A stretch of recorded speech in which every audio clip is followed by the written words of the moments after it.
There is a photograph taken in the United States in 1900. In it, a black man sits alone on a wooden crate outside a general store. He is eating a slice of watermelon. He is not doing anything wrong. He is not bothering anyone. He is eating fruit. But that photograph was printed on postcards and sold across America as a joke. As proof, according to the people who made it, that black people were childlike, lazy, and unfit for freedom. That single image, a man eating fruit, was used as a weapon. And it was not the first time, and it was not the last. The story of how a fruit became one of the most powerful instruments of racial oppression in American history is not a story most people know. It is not taught in schools. It is not discussed at dinner tables. But it is one of the most revealing stories in the history of race, power, and how the things we eat can be weaponized by the people who fear us. This is the story of watermelon. And it begins not in America. It begins in Africa, 10,000 years ago. The watermelon did not come from America. It did not come from Europe. It came from the Kalahari Desert, the vast semi-arid wilderness stretching across what is now Botswana, Namibia, and South Africa. Here, in one of the harshest environments on Earth, wild watermelon plants called Citrullus lanatus grew in the cracked, dry soil. These were not the sweet red fruits you would recognize today. Wild Kalahari watermelons were small, pale-fleshed, and intensely bitter, but they contained something extraordinary. In a landscape where water sources could be hundreds of miles apart, where temperatures could reach 45 degrees Celsius and drop below zero at night, the wild watermelon was nature's water storage system. A single mature fruit could hold up to 90% water. For the Sand People, the indigenous hunter-gatherers of the Kalahari, one of the oldest human cultures on Earth, watermelon was not food. It was survival. They carried watermelons on long journeys across the desert. They cracked them open for moisture when no water could be found. They buried them in the sand to keep them cool. They shared them in moments of life or death. Thirst. The watermelon was not just a plant in sand culture, it was a lifeline. And over thousands of years, as human populations moved across Africa, they brought the watermelon with them. Egyptian farmers were cultivating watermelon along the Nile by 4,000 years ago. Watermelon seeds and leaves have been found in the tomb of Pharaoh Tutankhamun. They were placed there deliberately to nourish him on his journey through the afterlife. In a land defined by heat and the fragility of water, watermelon was sacred. It was painted on the walls of Egyptian tombs. It was offered to the gods. By 2,000 years ago, watermelon cultivation had spread north into the Mediterranean world. Roman texts describe it. Greek physicians recommended it for fevers and digestive ailments. Arab traders carried it east along the Silk Road into Persia, India, and eventually China. By the 10th century AD, watermelon was being cultivated across the Islamic world from Spain to Central Asia. It traveled as a food of sustenance, of medicine, of commerce. It fed armies, sustained cities, and crossed deserts on the backs of camels. And then, in the 15th and 16th centuries, it arrived in the Americas, not by accident, and not for innocent reasons. Watermelon arrived in the Americas in the holds of ships. Some seeds came with Spanish and Portuguese colonizers in the 1500s. But the most significant introduction came through a different route entirely. It came with enslaved Africans, the people forcibly transported from West and Central Africa across the Atlantic carried seeds with them, hidden in clothing, sewn into fabric, carried in whatever tiny space they were allowed. These were not random seeds. They were specific varieties that the enslaved people knew how to grow. seeds that connected them to home, to family, to knowledge that survived the crossing. In the brutal world of the American plantation, watermelon became something extraordinary. It was one of the only crops that enslaved people were permitted to grow for themselves. Not because the plantation owners were generous, but because watermelon required almost no resources to cultivate and produce food that the plantation owners did not want for their own tables. Let the enslaved people grow their own food, the logic went. It costs us nothing and saves us having to feed them as much. What the plantation owners did not fully account for was what this permission meant. For enslaved people stripped of everything, their names, their languages, their families, their freedom, the small plots of ground where they grew watermelon became something profoundly important, a space of autonomy, a piece of earth they controlled, a living connection to African agricultural knowledge that had survived the crossing. Watermelon was grown in the quarters, the areas where enslaved people lived. Across plantations from Virginia to Georgia to Mississippi, it was shared communally. It was eaten during rare moments of rest. It was sold at markets on the few occasions when enslaved people were permitted to trade. And in those markets, something remarkable happened. Enslaved people who grew watermelon accumulated small amounts of money, the first economic independence some of them had ever known. Some used those earnings to buy small luxuries. Some saved for years to purchase the freedom of a family member. Watermelon was not just food on the plantation. It was the closest thing to economic power that enslaved people were permitted to have. And that would become, after emancipation, the source of its weaponization. On January 1, 1863, the Emancipation Proclamation came into effect. And on June 19, 1865, the last enslaved people in Texas learned they were free, a day now known as Juneteenth. The celebrations that followed were among the most significant in American history, and watermelon was at the center of them. Across the South, newly freed Black Americans celebrated their freedom by eating watermelon, a food that for generations had represented the small space of autonomy they had carved out of bondage. They ate it publicly. They ate it joyfully. They ate it in the streets. For Black Americans, watermelon at that moment was a symbol of freedom, of survival, of the long journey from slavery to liberty. White Southerners saw something entirely different. For white Americans who had built their entire social and economic world on the premise of Black inferiority, the sight of Black people celebrating freely in public streets was threatening. And watermelon, precisely because of its association with Black life on the plantation, became the vehicle for a campaign of dehumanization. The logic was deliberate and vicious. If watermelon could be made to seem like proof of Black people's childishness, laziness, and inability to behave with dignity, then their freedom could be framed as a mistake. Their equality could be dismissed. Their humanity could be denied. What followed was one of the most sustained and systematic propaganda campaigns in American history, and it was built around a piece of fruit. In the decades after the Civil War, American popular culture exploded with racist imagery. Postcards, newspapers, advertisements, theatrical productions, and eventually film all deployed the same set of caricatures. And watermelon was at the center of almost all of them.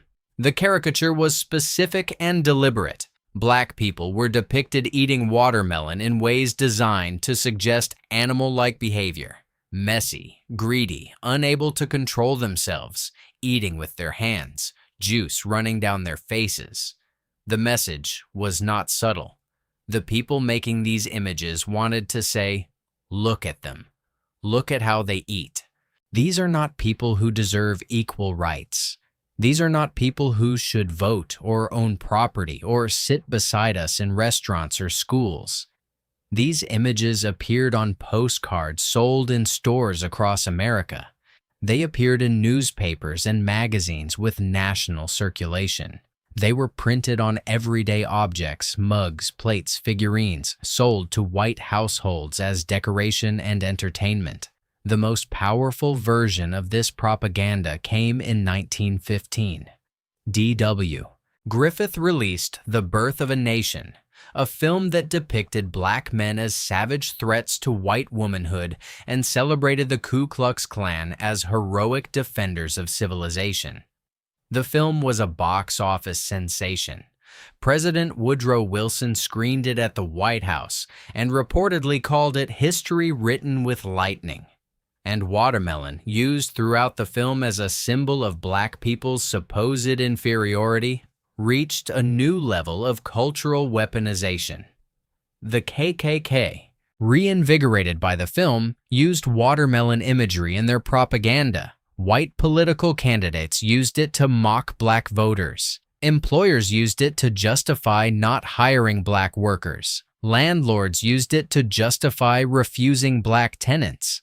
A piece of fruit had been transformed into a weapon of systematic oppression. And it worked. Within a generation of emancipation, watermelon had been so thoroughly poisoned by racist association that many black Americans stopped eating it in public entirely. Not because they did not like it, but because eating it in front of white people had become an act of social exposure, an invitation for humiliation and dismissal. The propaganda had achieved its goal. It had taken something black Americans had cultivated, survived by, and celebrated with, and turned it into a source of shame. The watermelon stereotype did not exist in isolation. It was part of a broader system called Jim Crow, the network of laws, customs, and social practices that enforced racial segregation across the American South from the 1870s to the 1960s. Under Jim Crow, black Americans could not drink from the same water fountains as white Americans. They could not eat in the same restaurants. They could not attend the same schools. They could not sit in the same sections of buses or trains. They could not vote in most of the South. They could not testify against white people in court. They could be lynched, murdered by mobs, for perceived violations of the racial order, with no legal consequence for the perpetrators. Between 1877 and 1950, over 4,000 black Americans were lynched in the American South. Many of these killings were public spectacles attended by crowds of white people, including children. Photographs were taken, postcards were made, and those postcards were sold in the same stores that sold the watermelon caricature cards. The watermelon stereotype was not just an insult. It was part of the psychological infrastructure of a system designed to keep black Americans in a position of permanent subordination. Every time a white American used the watermelon image to mock a black person, they were reinforcing the same message that the lynching mob was delivering through violence. You are not equal. You are not human in the way we are human, and the rights you were given can be taken back. The stereotype reached into every corner of American life. In the early 20th century, black Americans who had achieved professional success, doctors, lawyers, professors, avoided eating watermelon in public as a matter of professional survival. Being seen eating watermelon could cost a black professional their reputation, their clients, their livelihood. The fruit itself was not dangerous, but in the context of Jim Crow America, what it signified could destroy a life. The legal apparatus of Jim Crow was dismantled by the civil rights movement in the 1950s and 1960s. The Civil Rights Act of 1964 and the Voting Rights Act of 1965 formally ended legal segregation. But the cultural damage done by a century of watermelon propaganda did not end with the law.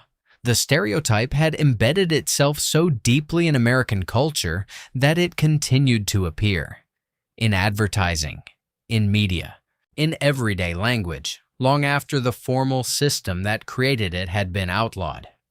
In the 1970s, 1980s, and 1990s, watermelon imagery continued to appear in ways that drew directly on the old stereotype. Lawn ornaments, restaurant decor, greeting cards, sports team mascots. Each time the imagery resurfaced, it carried with it the full weight of its origin, the deliberate campaign to dehumanize Black Americans that had been waged for a century. And each time Black Americans objected, they were told they were being too sensitive, that it was just a fruit, that they were seeing racism where none existed. This response, the dismissal of Black Americans' experience of the stereotype, was itself a continuation of the original project, because the power of the watermelon stereotype was never in the fruit. It was in the centuries of context that had been loaded onto it. Context that white Americans who had never been subjected to it could easily ignore. Context that Black Americans could never escape. In the 21st century, the stereotype has appeared in political contexts that shocked many observers. When Barack Obama was elected as the first Black president of the United States in 2008, watermelon imagery was used almost immediately by opponents seeking to delegitimize his presidency. Emails circulated depicting the White House lawn planted with watermelons. Buttons and T-shirts appeared at political rallies. Social media posts spread the imagery to millions of people. The election of the most powerful Black person in American history had triggered the immediate deployment of a 150-year-old tool of dehumanization. Because the stereotype had never really gone away, it had just been waiting. But the story of watermelon in Black American culture is not only a story of oppression, it is also a story of resistance, reclamation, and the refusal to surrender something beautiful to hatred. Juneteenth, the celebration of Black emancipation, has always included watermelon, not as a concession to the stereotype, but as a deliberate reclamation of what watermelon meant before the propaganda. What it meant on the plantation, survival, autonomy, community. What it meant in the sand desert, life. What it meant in Egyptian tombs, nourishment for the journey ahead. In the 21st century, Black American writers, artists, and food scholars have increasingly reclaimed the watermelon as a symbol of African heritage and resistance. Culinary historians have traced the specific varieties of watermelon grown by enslaved people back to West African seed varieties, evidence of agricultural knowledge that survived the Middle Passage. Black farmers and gardeners have revived heirloom watermelon varieties that were developed by enslaved and formerly enslaved people. Black chefs have placed watermelon at the center of menus that celebrate African American foodways without apology. The argument being made is powerful and clear. The watermelon was ours before it was used against us. It crossed the ocean in our hands. It grew in our gardens. It fed our celebrations. The people who turned it into a weapon of mockery did not understand what they were dealing with. They took a fruit that represented survival in the harshest desert on earth and tried to use it to say we were less than human. But survival is not weakness. And a fruit that can sustain life in the Kalahari can sustain a culture through whatever is thrown at it. Today, watermelon is one of the most consumed fruits on earth. Global production exceeds 100 million metric tons per year. China alone produces over 70% of the world's watermelons, more than all other countries combined. In the United States, watermelon is a multi-billion-dollar industry. American farmers produce billions of pounds of watermelon annually. It is eaten at 4th of July celebrations, at summer barbecues, at family gatherings across every racial and ethnic community in the country. The fruit itself has no politics. It never did. It is sweet, cold, and 92% water. It is one of the most hydrating foods that exists. It contains lycopene, an antioxidant linked to reduced risk of cancer and heart disease. It contains citrulline, an amino acid that improves cardiovascular function. It is, by almost every measure, one of the healthiest things a human being can eat. The San people of the Kalahari knew this 10,000 years ago. The Egyptian pharaohs knew it 4,000 years ago. The enslaved people who carried its seeds across the Atlantic knew it. What they could not have known is that a fruit so ancient, so useful, so deeply embedded in the survival of human beings across centuries and continents would one day be weaponized by a political system so desperate to maintain racial hierarchy that it needed to turn a piece of fruit into a symbol of inferiority. That is not a story about watermelon. That is a story about power, about what people who fear losing it are willing to do to keep it, and about what it costs the people they do it to. Not bad for a bitter little gourd from the Kalahari Desert, a plant that started as a water source for people walking across one of the harshest landscapes on Earth. That was carried by enslaved people across the most traumatic journey in human history. That became a small space of autonomy in a world designed to allow none.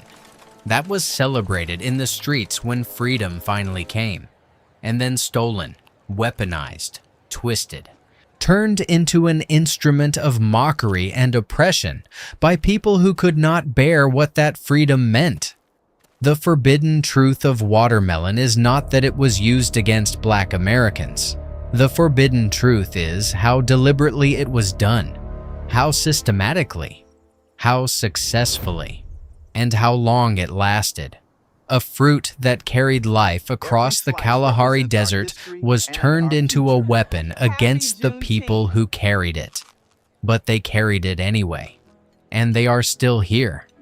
If this story changed how you see the world, subscribe to Dark Crop, because every week we uncover the hidden history of the foods that built civilization, the stories they never taught you, the ones hidden in plain sight, on every table, in every kitchen, in every grocery store shelf you have ever walked past without a second thought.